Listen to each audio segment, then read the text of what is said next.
हाय मित्रों, UPSC CSC 2022 MCQ batch में आप सभी का स्वागत है। इस बैच की श्रृंखला में आज हम करंट अफेयर से संबंधित कुछ महत्वपूर्ण क्वेश्चन आंसर करने जा रहे हैं, जो आपके आगामी जून में होने वाले एग्जाम में बहुत ही फायदेमंद होगा। आप जरूर देखें। जो भी हाल ही में करंट में रहे मुद्दे, उस पर मैंने क्वेश्चन बनाए हैं। महत्वपूर्ण 5 क्वेश्चन है, आप जरूर देखें। आज का हमारा पहला क्वेश्चन रिवर्सिटी अलायंस के संदर्भ में है और ये पूछा गया इस संबंध में निम्नलिखित में से कौन सा कथन सही है। इसमें पहला ऑप्शन है, इसे जल शक्ति मंत्रालय और पर्यावरण वन और जलवायु परिवर्तन मंत्रालय द्वारा लॉन्च किया गया। आपको बताना है कि ये किस मंत्रालय की पहल है। दूसरा ऑप्शन है, गठबंधन भारत के सभी नदी शहरों के लिए खुला है, कोई भी नदी शहर कभी भी गठबंधन में शामिल हो सकता है। तो मित्रों, इस अलायंस के बारे में आपको बता देता हूँ मैं। ये अलायंस जल शक्ति मंत्रालय की पहल है और इसमें क्या होता है कि जो नदी शहर है, नदी के किनारे शहर अवस्थित है, उन शहरों का स्थायी प्रबंधन के लिए ये अलायंस है। जो जल शक्ति मंत्रालय की पहल है, ये नवासार अलायंस है। इसमें जो सर्वोत्तम प्रथाएं होती है वो एक दूसरे के साथ साझा की जाती है। ये 30 सदस्यों के साथ शुरू हुआ और बाद में इसमें कोई भी जो नदी शहर है वो इसमें जुड़ सकता है। इस हिसाब से हमारा मंत्रालय वाला क्वेश्चन गलत हो गया, क्योंकि सिर्फ जल शक्ति मंत्रालय की पहल है, पर्यावरण मंत्रालय इसमें पार्टिसिपेट नहीं कर रहा है। इस हिसाब से हमारा पहला गलत हो गया। और जो दूसरा ऑप्शन ये कह रहा है गठबंधन भारत के सभी नदी शहर के लिए खुला है, तो सही है, इसमें कोई भी गठबंधन में शामिल हो सकता है, इसलिए हमारा दूसरा ऑप्शन सही हो गया। तो इस क्वेश्चन पहले का सही आंसर ऑप्शन बी होगा, केवल और केवल 2। अब हम अगले क्वेश्चन की तरफ बढ़ते हैं। अगला क्वेश्चन, इससे पहले थोड़ा नदी अलायंस के बारे में मैंने डिटेल दे रखी है, ये जान लीजिए आप। ये पीडीएफ में आपको शेयर भी कर दूंगा टेलीग्राम चैनल पे। रिवर सिटी अलायंस को शहरों के स्थायी प्रबंधन के महत्वपूर्ण पहलुओं पर चर्चा करने, जो शहरों के स्थायी प्रबंधन, जो नदी शहर है उसके स्थायी प्रबंधन और जो सर्वोत्तम प्रथाएं हैं प्रबंधन के लिए और नवाचारों का समर्थन करने के लिए सदस्य शहरों को एक मंच है, मंच के उद्देश्य से इसकी शुरुआत की गई है। इसका 30 शहरों के साथ गठबंधन की शुरुआत की गई है। इसके बाद में कोई भी नदी शहर गठबंधन शामिल हो रखा है, हो सकता है, ये बताया गया है, आप पढ़ लीजिए। इस हिसाब से इसका ऑप्शन बी सही हो गया। अगला है हमारा क्वेश्चन, बिजनेस एग्रीगेशंस और कार्टेलाइजेशन। मित्रों, इसका ऑप्शन देखने से पहले मैं आप बिजनेस एग्रीगेशंस या कार्टेलाइजेशन के बारे में बता देता हूँ। मित्रों, क्या होता है ना, जब कोई 4-5 कंपनी या कोई एक कंपनी मिलके किसी वस्तु की बाजार की जो कीमत है वो कंट्रोल कर दे। जैसे मान लो हाल ही में एक टायर कंपनियां थी 4-5, उन्होंने टायर की जो कीमतें थी वो मनमाने ढंग से कंट्रोल कर रखी थी। इसी हिसाब से प्रतिस्पर्धा आयोग ने उस पर फाइन लगाया था। इसी संदर्भ में ये क्वेश्चन मैंने उठाया है। तो इसका सही ऑप्शन आपको बताना है कौन सा है।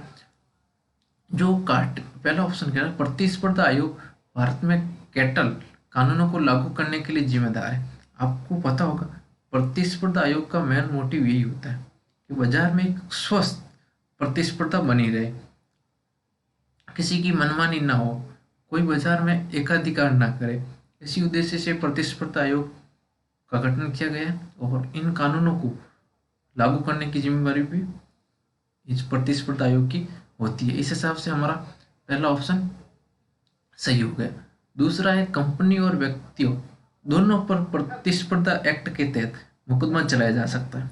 मित्रों, सही है, जो भी बाजार में हस्तक्षेप करता है अनैतिक, उस पर यदि कोई कंपनी हो तो कंपनी पे ही लगाया जा सकता है, या कंपनी के कोई मालिक या कोई व्यक्ति हो उस पर भी मुकदमा चलाया जा सकता है। इस हिसाब से दूसरा ऑप्शन भी सही हो गया। कानून के तहत सरकार द्वारा नियंत्रित कीमतें कार्टेलाइजेशन नहीं है। अगर कोई विशेष परिस्थितियों में सरकार कीमतें कंट्रोल करती है, जैसे भाई जैसे कभी प्याज की करे, कभी दाल की करे, या कोई जैसे कोविड महामारी के दौरान जो कोविड उपकरण थे उनको करे, दवाइयों की करे, तो वो कार्टेलाइजेशन के तहत नहीं माना जाता है। ये भी ऑप्शन सही है। इस हिसाब से इसका सही कथन 3 हो गया। ऑप्शन डी 1 और 2 तीनों सही कथन है। अब हम अगला क्वेश्चन देखते हैं। इस हिसाब से इसका ऑप्शन डी सही। आज का हमारा तीसरा क्वेश्चन जलवायु परिवर्तन पर राष्ट्रीय अनुकूलन कोष के संदर्भ में है। इसके संदर्भ में आपको असत्य कथन बताना है। असत्य कथन कौन से? क्वेश्चन कह रहा है जलवायु परिवर्तन राष्ट्रीय अनुकूलन कोष के संबंध में निम्नलिखित कथनों में से कौन सा कथन असत्य है? असत्य बताना है, ध्यान रखना, कंफ्यूज ना हो जाए आप, सत्य ना बता दे। इसमें हमारा पहला ऑप्शन है ये एक केंद्र प्रायोजित योजना है जिसे वर्ष 2015-16 में शुरू किया गया था। तो मित्रों आपको बताना है ये केंद्र प्रायोजित है, ये केंद्र क्षेत्रक है और इसको कब शुरू किया गया।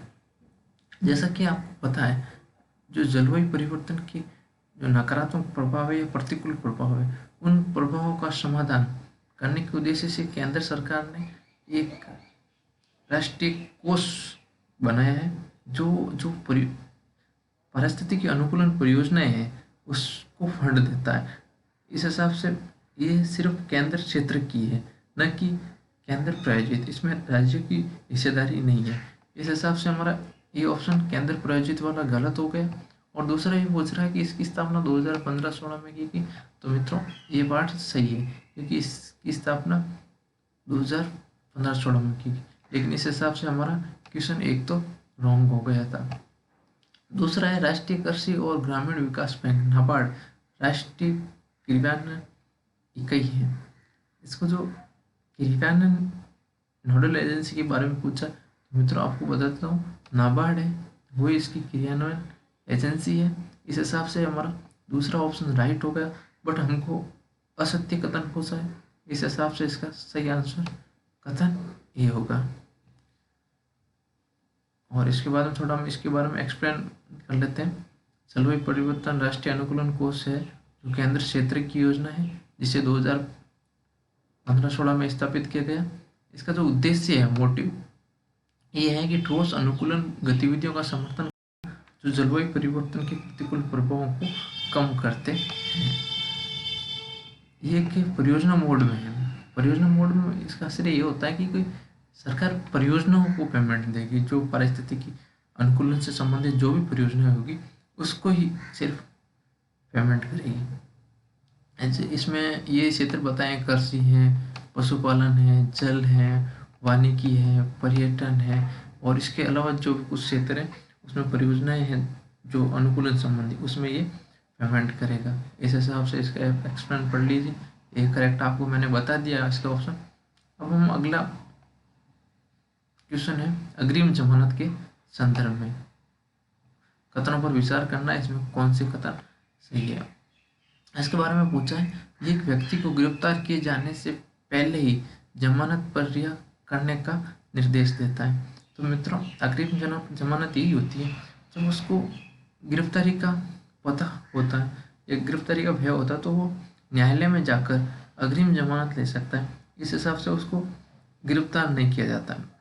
तो इस हिसाब से हमारा ये पहला ऑप्शन सही हो गया।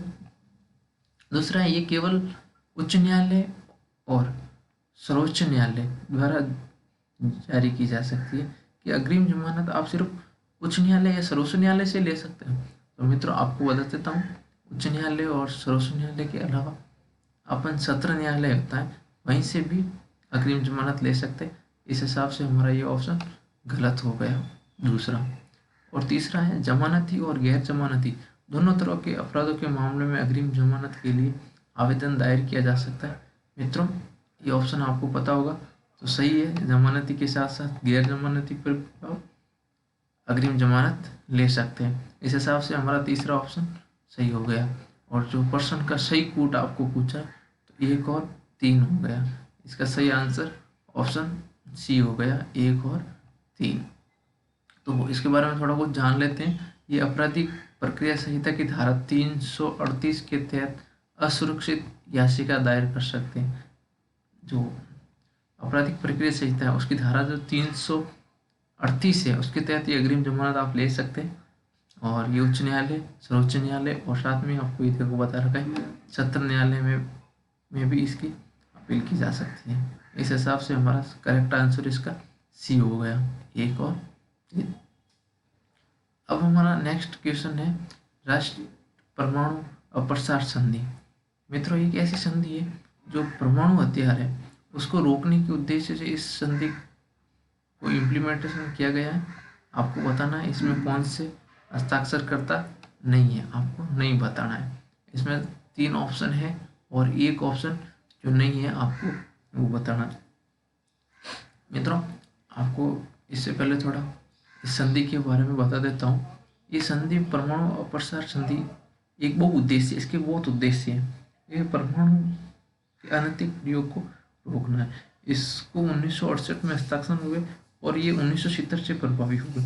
इसमें वर्तमान में 190 सदस्य हैं। इसके 3 दृष्टि से रोकना, परमाणु प्रसार होता ना उसको 3 दृष्टि से रोकना। पहला था उसको प्रसार करना, दूसरा उसको निरस्त्रीकरण करना, मतलब जो बने हुए उसको धीरे धीरे खत्म करना, तीसरा परमाणु ऊर्जा का शांतिप्रक उपयोग, जो परमाणु ऊर्जा है उसको शांतिप्रक मतलब मानवीय आवश्यकताओं की पूर्ति करने के लिए उपयोग लेना। उस हिसाब से भी परमाणु अप्रसार में सहयोग मिल सकता है आपको। तो इसमें आपको पहला ऑप्शन ईरान पूछा है। ईरान इसका सदस्य है, सीरिया भी है और अफगान भी है। बट ये जो दक्षिण सूडान है ये इसका सदस्य नहीं है। इस हिसाब से हमारा सही ऑप्शन सी हो गया, दक्षिण सूडान।